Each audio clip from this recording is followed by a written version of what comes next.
What's up? This is vlog number 3. Unfortunately, got to be inside today. The rain here in Maryland this week has been insane. Hasn't stopped in about 3 or 4 days, so the boat's a little wet. But let's get into it. This week's article that you provided for us is about NCAA football and how attendance is declining, and viewership as well. The article states that this is partially because students are becoming less involved in college athletics, not attending as many games because they're not viewing it as part of the college experience anymore.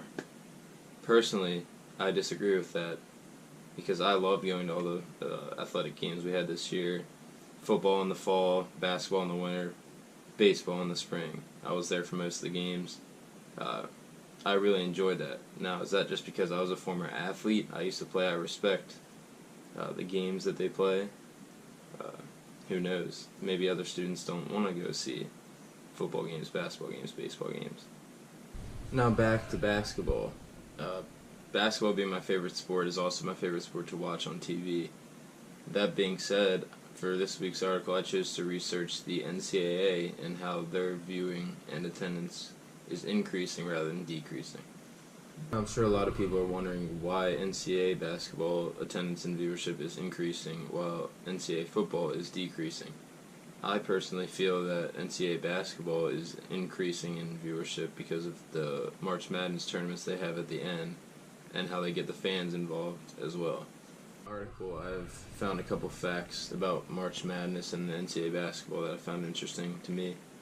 March Madness has actually increased in viewers since 1986, since it started, so it's been on a steady increase every year since then.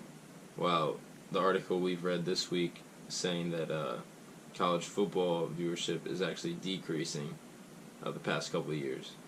Viewership is increasing for March Madness and NCAA basketball. So is money that's being made through these tournaments and televising these events. Actually, a fact on the article I found says that 2 times more money is wagered on March Madness than the Super Bowl. I think NCAA football needs to catch up with NCAA basketball and have a bigger tournament scale that fans can get involved in. I know they've been trying to do stuff with like the Final Four teams, and they have that like selection show. They pick those teams. Everyone gets mad because their team got snubbed from it, but I feel like if they had more teams, the fans could get involved more, and then they would end up seeing attendance rise again. Well, my suggestion for the NCAA would be to create sort of a capstone for their season. Rather than this 4-team playoff, let's have maybe like a 16-team playoff.